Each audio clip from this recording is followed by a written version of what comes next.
Today's program is about the Aeronca, also known as Aeronca.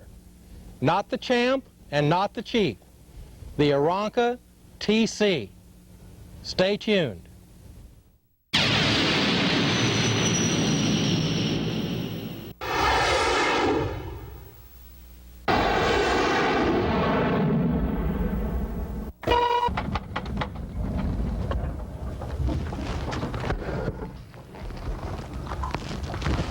Hi everybody, I'm Captain Fred, your host for Aviation Theater and a proud member of the San Diego Aerospace Museum. We have a good program for you today, and we'll get started right after this important message.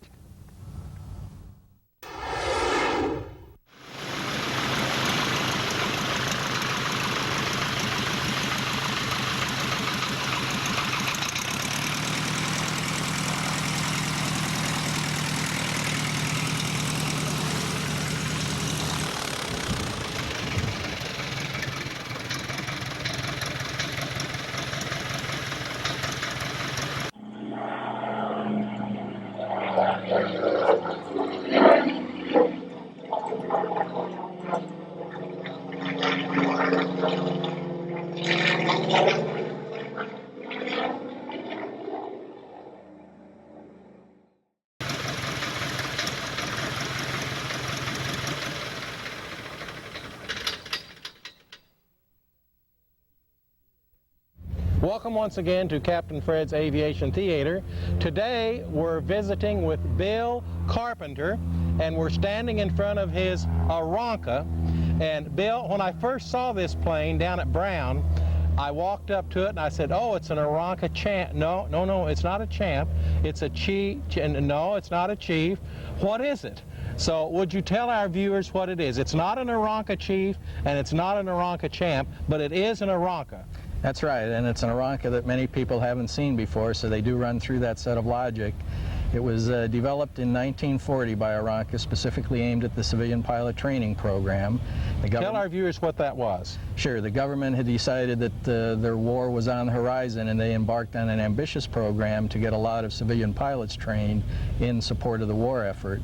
So they contracted with several major airframe manufacturers to develop planes that would be training planes that could be provided to universities and colleges, the idea being that people would attend university and college and also become pilots at the same time. I remember hearing that program advertised on Hop Harrigan. Is that right? America's Ace of the Airways. It was a radio program like Jack Armstrong or Superman, and I guess they were sponsored. It was sustaining, but it was sponsored by the government to promote that program. Let's talk a little bit about the performance of this airplane. You start it up and you taxi out onto the runway. And what kind of a takeoff roll do you have? Well, it's a very light airplane. It weighs about 700 pounds, gross weight of 1,150 pounds with two up in the plane. Has a 65-horse Continental engine in the plane, so the takeoff roll can be relatively short considering the size of the wings. We've never measured it, but I estimate 200 to 300 foot given any significant headwind at all. And what kind of a climb rate would it have? Now that's the other part of the equation. It's got very big wings, very light airframe, 65 horse. The specs say it climbs at 400 feet a minute. I very seldom see that. Most of our climbs... That's optimum. That's optimum. Mm-hmm. Most of our climbs are done about 300 feet a minute. Mm-hmm. Also, it lists a service ceiling of about 10,000 feet. The climb rate, of course, drops off significantly as you get closer to that. So you can count on about 45 minutes to an hour to get to 10,000 feet in this airplane. After you climb out and you level off, what would it cruise at? This airplane cruises at about 75% throttle at about 75 mile an hour. That's not knots, that's miles. That's mile an hour. This was back in the days where mile an hour were the way they recorded airspeeds. Mm-hmm. And of course, given a plane that flies 75 mile an hour, you also want to give it in mile an hour and not knots because that's slow enough as it is. Mm-hmm. Well, with a 65 horse engine and cruising at 75 miles an hour, it doesn't drink much gas. No, it burns about 4 gallons, 4.2 gallons an hour. It carries about 12 gallons. So you've got about 2.5 hours of range with the airplane, about 200 statute miles. It was really built as a training airplane, not as a cross-country airplane. And it would fly on 8087 octane? It was built for 8087 octane. It's currently got an auto fuel STC, and we mix 100 low lead and auto fuel to keep a little bit of lead in the mix. Oh, you do? You mix it together? Yes, we use 1 part of 100 low lead and 4 parts of auto gas to get the lead content back to just about what it was when the plane was certificated.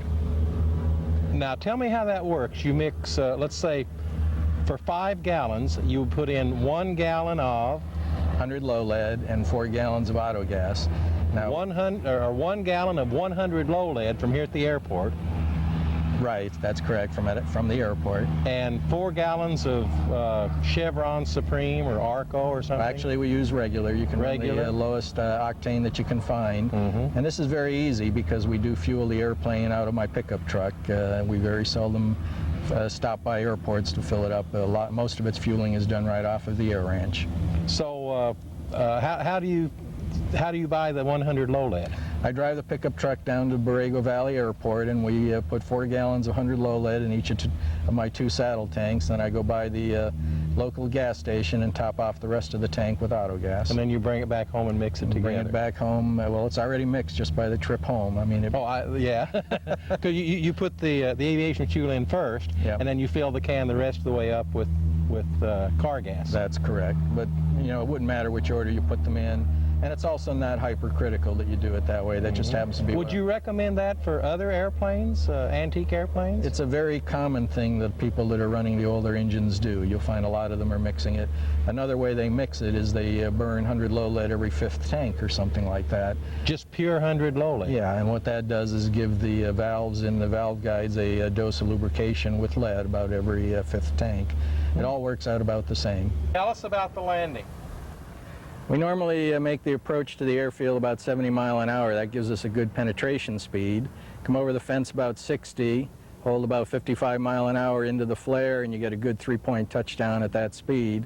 Landing rollout takes 200, 300 feet, no brakes required. Did the Defender come next? Well, actually, the TA renamed the Defender when we started the war effort. There was a TA flying at Pearl Harbor at the time the Japanese attacked. That plane was right in the midst of the melee and did make it safely back to base. It was a civilian training aircraft. And shortly after that, Aeronca renamed the TA as the Defender model. So the airplane that we know as the Defender was actually an Aeronca TA? That's correct. The TA was built in 1941 and 1942. There were about 520 Ts built and about 350 TAs built. I have a set of Wings cigarette cards, and the Aeronca Defender is one of the airplanes that's on those Wings cigarette cards. Right, right.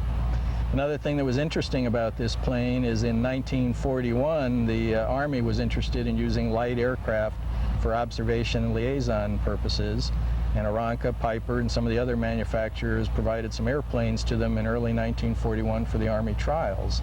And it was very successful. They were used as spotting airplanes for artillery, for finding enemy troops, those types of things.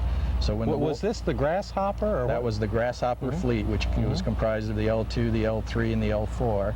This was the L3. They painted them olive drab. Olive drab. And put a star on the wing. And they went to war. They went to war with them. As a matter of fact, 2 of the Aeronca L3s were shot down during the war in the European theater. Do you know what the armor was for those pilots? No. Because they're fabric airplanes. That's correct. Yeah. And one soldier on the ground with a rifle can ruin your whole day. That's correct. The armor to protect the pilot was either a telephone book or a Sears Roebuck catalog. Boy. But they sat on a Sears Roebuck catalog or a Los Angeles or New York City telephone Given book. that, I would assume you wanted Sears to be very successful, so the catalog got thicker each year. Yeah.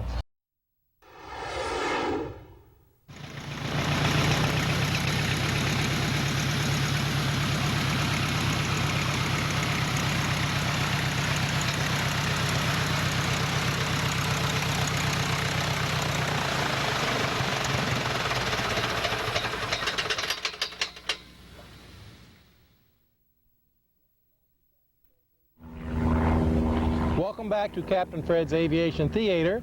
We're visiting with Bill Carpenter, and his special Aeronca. Bill, before the break we were mentioning the Aeronca Chief, the Champ, and the Sedan. Right. Would you tell our viewers just a little bit about each of those three models? All right, this is the Aeronca T, and it's a tandem trainer, and it has stick controls, and the pilot and passenger sit one behind the other with the instructor in the rear seat. Stop there. It's tandem, that means front and back. Correct. And it has a stick. Correct. Okay, go ahead. The Chief, on the other hand, was tandem, was side-by-side seating. It also differed from the tandem and from the Champ in that it had a control yoke, so it was like more like a steering wheel in a car. So the Chief was side by side, and it had a wheel instead of a stick. That's correct. Now the Champ was the post-war tandem trainer from Aeronca. Actually, Aeronca started designing the Champ while the war effort was still on, but it was winding down. They wanted very much to be in a position to have a training aircraft to hit the market after the war, when they and many manufacturers felt that everybody would be learning how to fly. Well, and all of those military pilots would be coming home, and they would want to have their own airplane. That's right. That's the reason that Air Coupe cranked up, because it was called Every Man's Airplane. Yeah, and it went a great distance because it was designed to require very few flying skills. At least that was the concept: non-stallable, non-spinnable, those types of things. So we've got the Champ, two-place, tandem with a stick. Correct. The Chief, two-place, side-by-side with a wheel. Correct. And then next was a four-place, the Aeronca sedan, right. And the Aeronca sedan was quite a good hauling aircraft and became quite popular as a four-place aircraft in the post-war years. So it was four places, that's two in front and two in back. Correct. And it had a wheel. And it had a control wheel, right. Right. After the sedan, did they go any further, or was that the last model? I don't believe I've heard of any further production after the Aeronca sedan. I believe the Champ was made for quite a few years. They produced about 6,000 Champs. I'm not familiar with the production runs of the Chief or of the sedan. But sedans are pretty highly sought after. Oh yeah, they're very rare. What was your first airplane? My first airplane, which I still own, was a 1957 Cessna 182. It's a wonderful airplane. I got my pilot's license by coming up through the Cessna trainer line, and I was very fortunate that when I went looking for my first airplane, a neighbor at the air ranch did tell me to try a 182 before I made a final decision. Fell in love with it. We bought it in, I believe, 1993 or thereabouts, and we've been using it. We fly about 150, 200 hours a year all over the United States. You just went to Oshkosh last year. We went to Oshkosh last year, took the airplane. The IFR rating came in very handy on the way back. What did you think about Oshkosh? I was just fascinated. I've been promising myself a trip to Oshkosh ever since I got interested in aviation. Last year was the first chance we had to do it. I would recommend it without reservation to anybody. Dorothy and I are planning to go back to Oshkosh next year, but we're planning to take the Aeronca T cross country. Oh, that'll be a terrific trip. It sure will. It'll be a very interesting trip. As I mentioned, the plane only has about a 2-hour range. It flies at 75 miles an hour. So it'll be quite a bit different than flying cross country in a 182.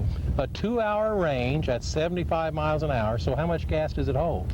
It holds 12 gallons. You can actually push it out to about 2.5 hours if you fly it throttled back. But you figure if it burns 4 gallons an hour, right, that's 3 hours, and you always need a little reserve. Yeah, always carry at least a half-hour reserve. I'm a little bit more comfortable with 45 minutes to an hour reserve, so I'll have to be very conservative about how we take it cross-country. Is there anything else you'd like to tell our viewers before we close? Well, just that this is a wonderful airplane. There's about 110 of them still flying, or at least I should say there's 110 of them on the rolls of the FA in the United States. I imagine about half that number are still flying. If you ever get a chance, take a ride in one. It's a wonderful stick and rudder aircraft. You almost cannot fly this airplane without learning how to use the rudder. It has tremendous adverse yaw. Now, you're a member of the EAA down at Brown Field. Actually, I'm a member of the EAA, but I don't belong to the chapter down at Brown Field. But you're down there frequently. I see you there. That's correct. And maybe if the people would come down to the EAA on Saturday, they could meet you and see your airplane. I'd be happy to show them through the airplane. We're very proud of this little bird.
Well, that's our show for today. We hope you enjoyed it. We certainly enjoyed bringing it to you. Until next week, this is Captain Fred saying, God bless America and happy landings!